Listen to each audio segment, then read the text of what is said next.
ఆదివారం వీళ్ళేమో చర్చ్కి వెళ్ళిపోతారు, వీళ్ళు 5 పూటలు నమాజ్ చేసుకుంటారు, పరివర్తన రాదు. ఇలా చాలా విషయాలు ఏంటంటే ఇతర మతాలు అంటే మీరు మీ యొక్క స్వహస్తాలతో మీ గ్రంథాలు రాసుకున్నారు, మీ దేవుడు అసూయ ఈర్ష్యతో రగిలిపోతాడని ఈ విధంగా చాలా విషయాలు చెప్పారనమాట. అంటే ఒకరికి చెప్పడమే కాదు, స్వతహాగా అది ఆచరించాలి. అంటే విషయము ఆచరించాలి. ఈ విధంగా గారు ఆయన దృష్టిలో ఏంటనంటే సనాతన ధర్మమే మొట్టమొదటి ధర్మం అని ఆయన భావిస్తాడు. ఆయనే కాదు, మీరు కూడా భావిస్తానని ఇందాక చెప్పారు. సనాతన ధర్మమే ఫస్ట్ అండ్ లాస్ట్. మధ్యలో వచ్చేవన్నీ కూడా వస్తాయి, పోతుంటాయి. ఉదాహరణకి చాలా మతాలు వచ్చాయి, చాలా మతాలు వెళ్ళిపోయినాయి. ఈరోజు జుడాయిజం ఉందా అండి? భారతదేశంలో బుద్ధిజం ఉందా అండి? మీరు చెప్పాలి. రేపు యూపీలో ఒక నాయకుడు ఇక్కడ మత ప్రచారం బ్యాన్ అని అన్నాడు. అక్కడ మత ప్రచారం జరుగుతుందా అండి? కానీ టీవీల త్రూ, యూట్యూబ్ల త్రూ జరుగుతుంది అని మళ్ళీ ఇలా క్లెయిమ్ చేస్తున్నారు. రేపు భారతదేశ రాజ్యాంగంలో ఈ ఖురాన్, బైబుల్ బయట నుంచి వచ్చాయి, మాకు ఓన్లీ సనాతన ధర్మమే మా యొక్క ప్రాధాన్యత. మీరు అప్పుడు ఏ రకంగా మతం బోధిస్తారు? అప్పుడు ఏ రకంగా అల్లాని పరిచయం చేస్తారు? అప్పుడు మీ దగ్గర ఉన్నటువంటి మాటలేంటి, పనితనం ఏంటి? మరి ఎందుకంటే ఈరోజు నేను పాకిస్తాన్కి పోయి ఏ ఒక్కరు కూడా గీతని బోధించాలని మాత్రం ఏ ఒక్కరు అనుకోలేదు ఇంతవరకు. స్ట్రగ్లింగ్ ఫర్ ద ఎగ్జిస్టింగ్గా ఉన్నటువంటి మతాలు కష్టపడుతున్నాయి. నా దేవుడు గొప్ప, నా దేవుడు గొప్ప అని పెద్ద పెద్ద సభలు పెట్టుకొని చెప్పుకుంటున్నాయి, చందాలు వేసుకుంటున్నాయి, డబ్బులు గ్యాదర్ చేసుకుంటుంది, ఫండింగ్ రేస్ చేస్తుంది. ఫండింగ్ ప్రక్రియలో నిజ దేవుడు ఎవరో, అబద్ధపు దేవుడు ఎవరో చెప్పే క్రమంలో చాలా బిజీగా ఉన్నాయి. దీనికి మీరు ఏ రకమైన విశ్లేషణ చేస్తారు? ఇప్పుడు విషయం ఏంటంటే నేను ముందు నుండి కూడా చెప్తున్నానండి, ఇక్కడ మనకు కావాల్సింది మత సంస్కరణ తప్ప మత మార్పిడి అవసరం లేదు మన భారతదేశంలో. మొదటి విషయం మీకు చెప్పాను. ఇంకో విషయం ఏంటంటే ఇక్కడ సనాతన ధార్మిక గ్రంథాలైనటువంటి వేదాలు, ఉపనిషత్తులు, ఆ గ్రంథాల ప్రకారంగా, ఖురాన్ ప్రకారంగా, బైబిల్ ప్రకారంగా మనందరినీ పుట్టించినటువంటి ఆ నిజ దైవాన్ని మనం ఆరాధిస్తే ఇంకా ఏ వ్యక్తి కూడా ఇందులోకి వెళ్ళిపోవాల్సినటువంటి అవసరం కూడా లేదు. మీరు ఏదైతే ఇప్పుడు చెప్పారో ఇతర దేశాలకు సంబంధించి, ఇప్పుడు కృష్ణ ధర్మ పరిరక్షణ సమితి, ఇప్పుడు ఇస్కాన్ వాళ్ళు ఉన్నారు, ప్రపంచ దేశాల్లో భగవద్గీతను పరిచయం చేస్తున్నారు. ఇక్కడ నేను చాదర్గఢ్ దగ్గర వస్తున్నాను, ఒక ఇస్కాన్కి సంబంధించిన ఒక వ్యక్తి చాదర్గఢ్ ఓల్డ్ సిటీలో ఆయన ట్రాఫిక్ సిగ్నల్ దగ్గర భగవద్గీత పంచుతున్నాడు. నేను తీసుకున్నాను. అంటే ఇక్కడ మన భారత రాజ్యాంగం ఆర్టికల్ 25 ప్రకారంగా కూడా మీకు నచ్చిన ధర్మాన్ని మీరు స్వీకరించవచ్చు, దాన్ని ప్రచారం చేయవచ్చు, మనకు రాజ్యాంగం కల్పించినటువంటి హక్కు. నేను చెప్పే విషయం ఏంటంటే, మీ అందరికీ నేను ఇచ్చేటువంటి సందేశం ఏంటంటే, ఇక్కడ వేదాల ప్రకారంగా, ఖురాన్ ప్రకారంగా, అన్ని ధార్మిక గ్రంథాల ప్రకారంగా ఉన్నది ఒకే ఒక్క దేవుడు. ఆ ఒక్క దైవాన్ని మనం నమ్ముకుందాం, ఆ ఒక్క దైవాన్ని మనం ఆరాధిద్దాం. ఎలాంటి గొడవలు, ఎలాంటి అభ్యంతరాలు ఎవరికి ఉండవు. ఆ విషయాన్ని నేను అప్పటి నుండి చెప్తున్నాను. ఇప్పుడు మీ వేషధారణ కరెక్ట్గా ముస్లింని సూచిస్తుంది, నా వేషధారణ కరెక్ట్గా హిందూని సూచిస్తుంది. సార్ నేను మాటికి చెప్తున్నాను, వేషధారణ అనేది ఇప్పుడు మనము సంతోష్ ఘనపాటి గారిని తీసుకున్నట్లయితే ఆయనకు ఒక పిలక ఉంటుంది. దాని అర్థం ఏంటి? మొత్తం హిందువులు పిలక పెట్టుకోవాలని కాదు, అందులో ఒక స్థానంలో ఆయన ఉన్నాడు, పొజిషన్లో. ఒక విషయం చెప్తున్నాను, గడ్డం ఉంది. గడ్డం ఏంటంటే మన ఋషులు, మన మహర్షులు, ప్రవక్తలు ఉన్నారు, వారి యొక్క సాంప్రదాయం అది. ఇప్పుడు ముస్లిం అంటే టోపీ పెట్టుకుంటేనే ముస్లిం అవుతాడు, టోపీ ఉంటేనే 5 పూటలు నమాజ్ అవుతుందని ఎక్కడ కూడా లేదండి. అది ఎక్కడ కూడా లేదు. అది అన్ని గ్రంథాలు దేవుడు ఒక్కడే అని చెప్తున్నాయా? అవును కదా, దేవుడు ఒక్కడే అని అందరూ అంటారు. మళ్ళీ అడుగుతున్నా, అన్ని గ్రంథాలు దేవుడు ఒక్కటే అని చెప్తున్నాయి. మళ్ళీ ఇంకోసారి అడుగుతున్నా, సార్ మంచిగా ఆలోచించి చెప్పండి, అన్ని గ్రంథాలు దేవుడు ఒక్కడే అని. అవును. మరి మీరు హిందువు నుంచి ముస్లింగా ఎందుకు కన్వర్ట్ అయ్యారు? ఎవరు? మీరు. నేను అదే అంటున్నాను కదా, నేను సనాతన ధర్మాన్ని తెలుసుకున్నాను. నేను కన్వర్ట్ అవ్వలేదు, రివర్ట్ అయ్యాను. వేదాల ప్రకారంగా ఆ దైవాన్ని బాధించే విషయం ఏం లేదు సార్. ఇప్పుడు మీరు మారింది వాస్తవం, నేను మారలేదని చెప్పట్లేదు కదా మీకు, నేను మారలేదని చెప్పండి, నేను రివర్ట్ అయ్యాను, కన్వర్ట్ అవ్వలేదు. రివర్ట్ అంటే నా సనాతన ధర్మాన్ని నేను పూర్తిగా తెలుసుకున్నాను. నా వేదాలలో మొహమ్మద్ ప్రవక్త వారి గురించి ఉంది, నేను నమ్మాను. నా వేదాలలో దేవుడు ఒక్కడేను ఉంది, పుట్టుక మరణము లేనివాడని ఉంది, నేను ఆ విషయాన్ని నమ్మాను. కాబట్టి నేను చాలా గర్వంగా ఉన్నాను, నేను చాలా చాలా ప్రౌడ్గా నేను ఫీల్ అవుతున్నాను ఈ విషయం. వేదాన్ని అనుసరించలేదు, ఖురాన్ని మాత్రం అనుసరిస్తారు. సార్ ఇప్పుడు మీరు అనుకుంటున్నారు, ఇప్పుడు మీరు ఏమంటున్నారు అంటే, ఇప్పుడు ఖురాను అనే గ్రంథం ఎక్కడో అది అరబు దేశానికి సంబంధించింది అంటున్నారు. లేదు, మేము అన్నట్లు. మీరు అలా అనుకున్నప్పుడు మళ్ళీ ఖురాన్ మీద ఎందుకు మీకు అంత అసూయ?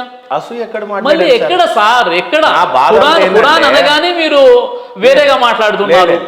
మీరు అన్ని మతాలలో చెప్పిన దేవుడు ఒకడే అంటున్నారు కానీ మళ్ళీ మీరు ఖురాన్ సైడ్ వెళ్తున్నారు. అన్ని ఒకటన్నప్పుడు వేదాల సైడ్ ఎందుకు లేరు అనేది నా క్వశ్చన్. అవును, ఇప్పుడు వేదాల సైడ్ ఉన్నాను కాబట్టి వేదాల్ని ప్రచారం చేస్తున్నాను, వేదాల్ని చదవమంటున్నాను, భగవద్గీతను చదవమంటున్నాను. ప్రతి హిందూ కూడా భగవద్గీత, ప్రతి హిందూ ఇంట్లో భగవద్గీత ఉండాలని కోరుకుంటున్నాను నేను. మరి మీరెందుకు ఖురాన్ చదువుతున్నారు? నేను కేవలం ఖురానే కాదు కదండి, అన్ని గ్రంథాలు ఉన్నాయి నా దగ్గర పెద్ద లైబ్రరీ ఉంది. అదే అన్ని బాగానే చెప్తున్నారు కానీ మళ్ళీ లాస్ట్కి వచ్చి హిందూ ధర్మాన్ని కూడా మీరు పాటిస్తున్నాను అంటున్నారు కానీ జై శ్రీరామ్ అనడానికి సంకోచిస్తున్నారు అనేది అందరికి అర్థమైంది. మీకు క్లియర్గా చెప్పాను, మీకు క్లియర్గా ముందు మనం జై శ్రీరామ్ వచ్చి మనం మాట్లాడుకున్నాం. మీరు ఏంటంటే ఇప్పుడు మీరు మీ యాంగిల్లో వచ్చేసి నన్ను మాట్లాడమంటే నేను మాట్లాడలేదు.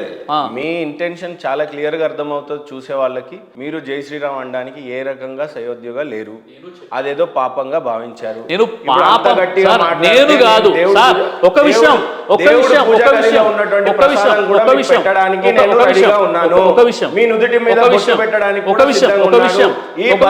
పెట్టాల్సిన అవసరం నాకు లేదు. సనాతన ధర్మాన్ని నేను ఖచ్చితంగా నేను పాటిస్తున్నాను. ప్రసాదం టు యూ.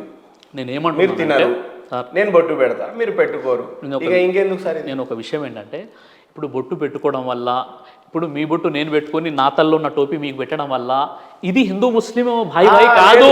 ఇది ఏందో తెలుసా, ధర్మాన్ని సరిగ్గా అర్థం చేసుకొని పాటిస్తే. సోదరులందరికీ వినప్తి ఏంటంటే, నేను ఏదో డిబేట్ గెలవాలనో ఏదో అరవాలనో ఏ బాధరో ఏ వ్యూసో పొందాలనో సిరాజ్ గారికి అయితే క్లియర్గా తెలుసు.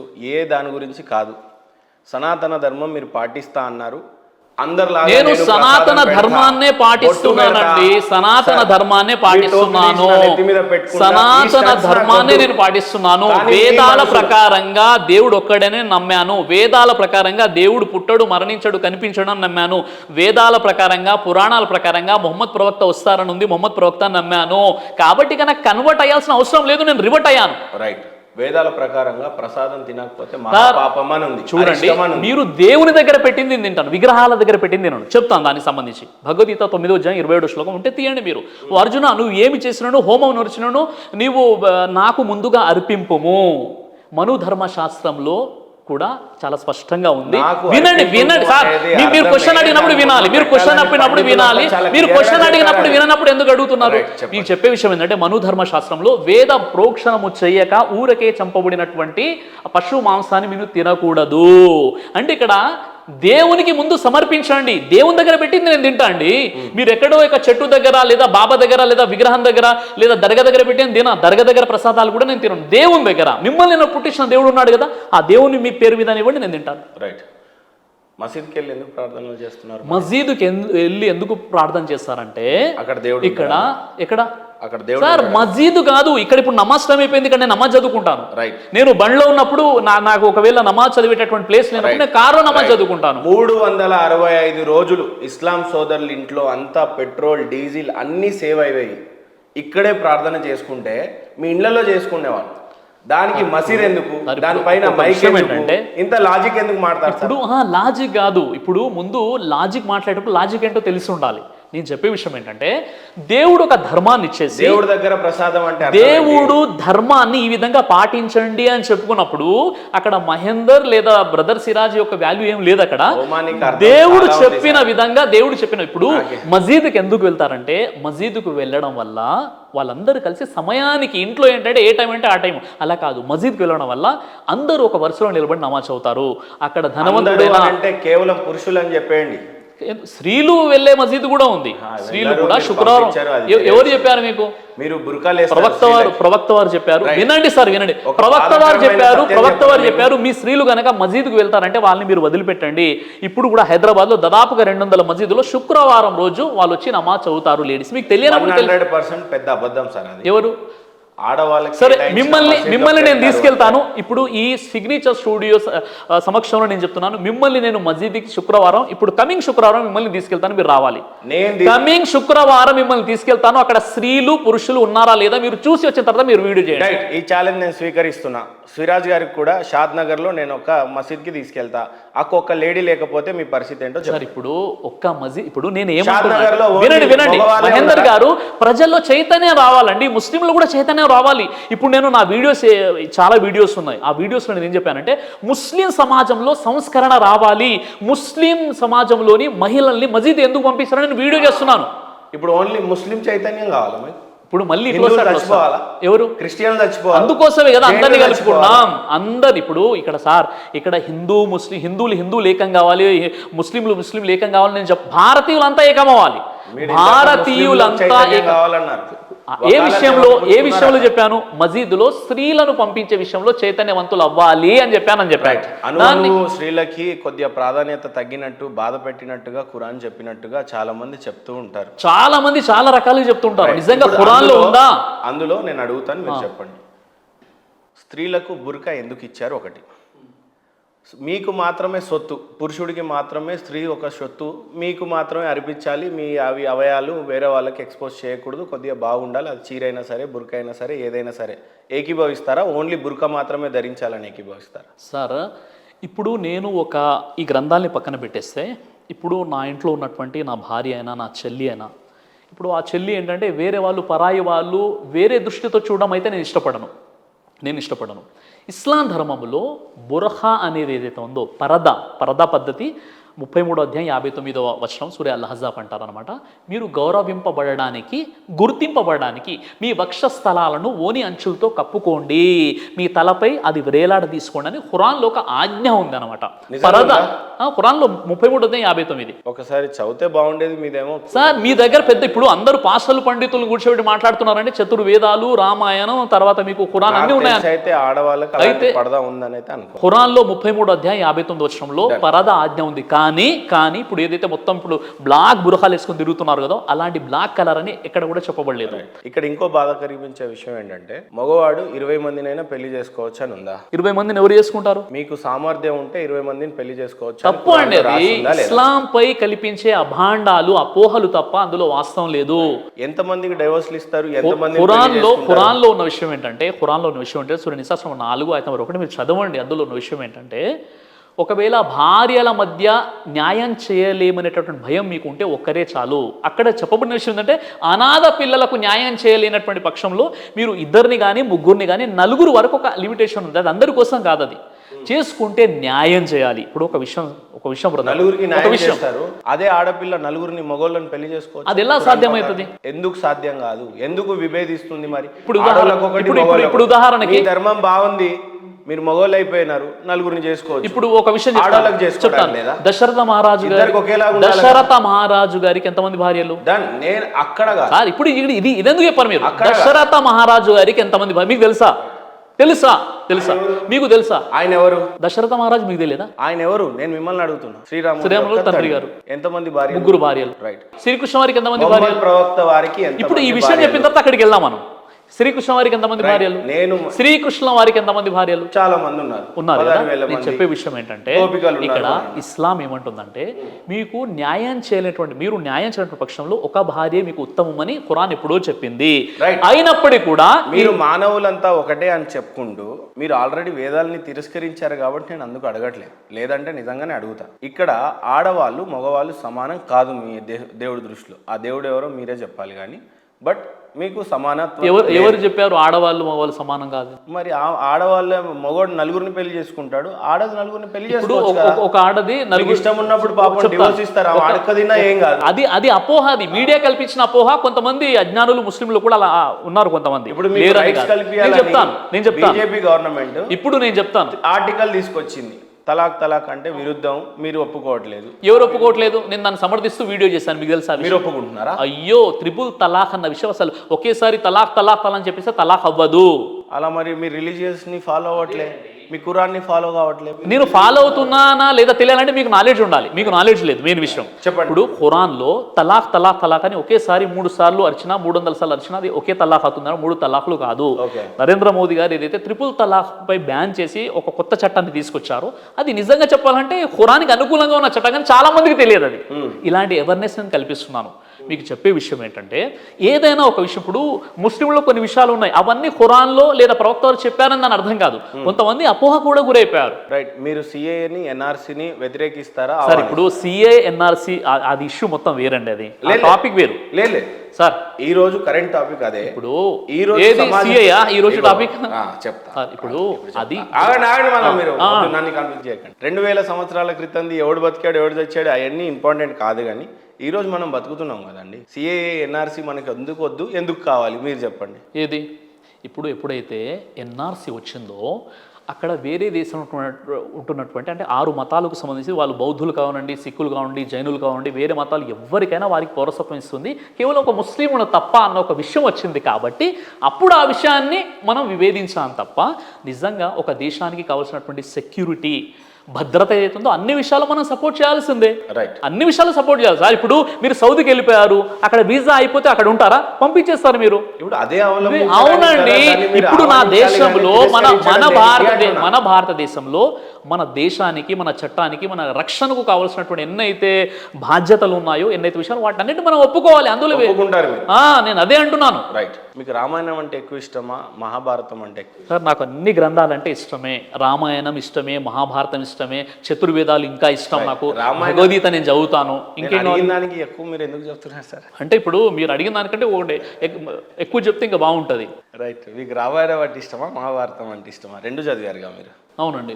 ఏది ఎక్కువ ఇష్టం మీకు? నేను అదే అంటున్నాను కదా, ఈ రెండు ఇష్టమే నాకు. ఏది ఎక్కువ ఇష్టం లేదా? రెండు ఇష్టమే అండి. రెండు ఇష్టమే కాబట్టి రెండింటి గురించి చెప్పండి. మహాభారతం ఎందుకు ఇష్టమో చెప్పండి, రామాయణం ఎందుకు ఇష్టమో చెప్పండి. సార్ రామాయణం వాస్తవంగా రెండు ఇష్టం లేదు అని అంటారు అనుకున్నా మిమ్మల్ని, కానీ మీకు రెండు ఇష్టం అన్నారు కాబట్టి నాకు మీరు బాగా ఇష్టం అయిపోయారు. ఇంకా ఎందుకు ఇష్టం? మీకు ఇష్టం ఉండకూడదు అనేది నా ఉద్దేశం. ఆ ఉద్దేశంతో మీరు మీ మైండ్ సెట్ చేసుకుని ఉన్నారు కాబట్టి మీకు అలా అనిపిస్తుంది. రైట్, ఇప్పుడు మీకు ఎందుకు ఇష్టమో చెప్పేస్తే. రామాయణం ఏంటి సార్? శ్రీరాముల వారి యొక్క జీవితానికి సంబంధించి రామాయణంలో చాలా విషయాలు ఉంటాయన్నమాట. రామాయణంలో చాలా అద్భుతమైనటువంటి స్టోరీ ఉంటుంది. మహాభారతంలో కూడా కౌరవులకు పాండవులకు జరిగినటువంటి కురుక్షేత్ర యుద్ధానికి సంబంధించినటువంటి విషయాలు ఉంటాయి. అందులోనే ఒక భాగం భగవద్గీత. ఇలా గొప్ప గ్రంథాలు అవి. రామాయణం నుంచి మీరు ఏం నేర్చుకోలేదా మీ నిజ జీవితం? ఎందుకు నేర్చుకోలేదండి? ఇప్పుడు రాముడు కలిగి ఉన్నటువంటి సహనమైన, రాముల వారి యొక్క ఉపదేశాలైనా చాలా విషయాలు ఉంటాయి. ఇప్పుడు ఏది నేర్చుకున్నారంటే ఏం చెప్పగలుగుతాం? అన్ని విషయాలు నేర్చుకోవాల్సిన విషయాలే. ఇంకా ఇప్పుడు కూడా నేను స్టూడెంట్నే, ఇప్పుడు కూడా విద్యార్థినే, ఇప్పుడు కూడా నేను పొద్దున కూడా 1 గంట సేపు చదివాను నేను. మీరు విద్యార్థులు అంటే ఏ రకమైన విద్యార్థి అంటే నేను సెల్ఫ్ స్టడీ అనేది ఇప్పుడు కూడా చేస్తున్నాను. ఏం చదివారు మీరు సార్? ఇప్పుడు నేను ఒక విషయం చెప్తాను మీకు. చెప్పే విషయం ఏంటంటే సార్, మనం స్పష్టంగా అర్థం చేసుకోవాల్సినటువంటి విషయం ఏంటంటే, ఈ రోజు వరకు కూడా నేను ధార్మిక విద్యార్థిని. అంటే నేను భగవద్గీత చదువుతున్నాను, వేదాలు చదువుతాను. అయ్యో, మీరు ఇంకా ఈ ట్రాన్స్లో ఉన్నారు. నేను అడిగింది నిజంగానే మీరు ఏం చదివారు? నేను అదే అంటున్నాను, డిగ్రీ ఏం చదివారు అని. నేను చెప్పే విషయం ఏమంటే సార్, నేను డిప్లొమా ఇన్ స్పిరిచువల్ స్టడీస్ అని ఒకటి ఉంటుంది, డిప్లొమా ఇన్ ఇస్లామిక్ స్టడీస్, ఇవన్నీ చేశాను. వాటిని పక్కన పెట్టేస్తే నేను మీకు చెప్పే విషయం ఏంటంటే, ధార్మికత, ఆధ్యాత్మికత అన్న విషయం ఏదైతే ఉందో, ధార్మిక గ్రంథాలు, అది ఒకరోజు చదివేసి పక్కన పెట్టాల్సిన గ్రంథాలు కాదండి. అవేంటంటే ప్రతిరోజు కూడా మనం చదువుతూ ఉండాలి. కొత్త విషయాలు తెలుస్తూ ఉంటాయి. ఒకవేళ లేదు సిరాజ్ గారు, ఇప్పుడు ఆయన ఏం చెప్పారు, ఋగ్వేదంలో మీరు అల్లా అన్న పేరు లేదండి, ఇలా అనేది ఉంది అని చెప్పారు. నేను ఎప్పుడైతే ఆయన చెప్పారో దానిపైన మళ్ళీ నేను రీసెర్చ్ చేస్తున్నాను, ఏముంది అసలు యాక్చువల్లీ ఆ మూల పదం ఏంటని. తర్వాత ఇప్పుడు మొహమ్మద్ ప్రవక్త గురించి ఆయన చెప్పారు, నేను తీసుకొచ్చాను బుక్స్ అన్ని కూడా, ఈ బుక్స్లో ఉన్నటువంటి విషయం చెప్పాను. కాబట్టి నేను ఎప్పుడు కూడా ఒక విద్యార్థినే. నేను ఇప్పుడు మీరు ఒక కొత్త విషయం చెప్పారనుకోండి, నేను తెలుసుకుంటాను. నేను ఒక హిందూ పండితునితో టచ్లో ఉన్నాను. అంటే ఆయన పేరు ప్రస్తావించడం మంచిది కాదు, చాలా పెద్ద ఆశ్రమంలో ఉంటారు, ఒక హిందూ పండితుల వారు ఉన్నారు, ఆయనతో నేను సలహా సంప్రదింపులు తీసుకుంటాను. సరే, పండితులతో ఆయనతో బాగుంది. అయ్యో, ఆయన నేను ఏదైనా ఒక విషయం చెప్పే ముందు కూడా, సార్ ఈ విషయం ఏంటంటే ఆయన చెప్తారు, దీని అర్థం ఇదండి అని చెప్తారు. ఆ విధంగా నేను టచ్లో ఉన్నాను. నేను చెప్పే విషయం ఏంటంటే, కొంత దీనంతో కొంత చాలా వినయంతో అడుగుతున్న ఒక ప్రశ్న. తల్లిదండ్రులు దైవ సమానం అంటారు.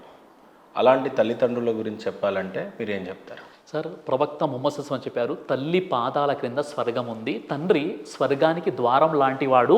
మీరు గనక మీ తల్లిదండ్రులను నిర్లక్ష్యం చేస్తే మీ ఆరాధనలు కూడా స్వీకరించబడో, ఆ వ్యక్తి నరకానికి వెళ్ళిపోతాడు. ఏ వ్యక్తి అయితే వృద్ధాప్యంలో తమ తల్లిదండ్రులను వదిలేస్తాడో, పట్టించుకోడో. కాబట్టి నా తల్లిదండ్రులు సంతృప్తిగా ఉండి వాళ్ళకి నేను సేవలు చేసుకుంటే నేను అదృష్టవంతుని. నా జన్నత్, నా స్వర్గం అనేది దేవుడు నా తల్లి పాదాల క్రింద పెట్టాడు. కాబట్టి లేదండి, అప్పుడు మన సంతోష్ గణపతి గారు చెప్పారు కదా, నిజంగా వేరే మత గ్రంథాలు ఇలా లేదండి అని చెప్పారు. అలా కాదండి, అర్థం చేసుకోవడంలో లోపాలు ఉన్నాయి.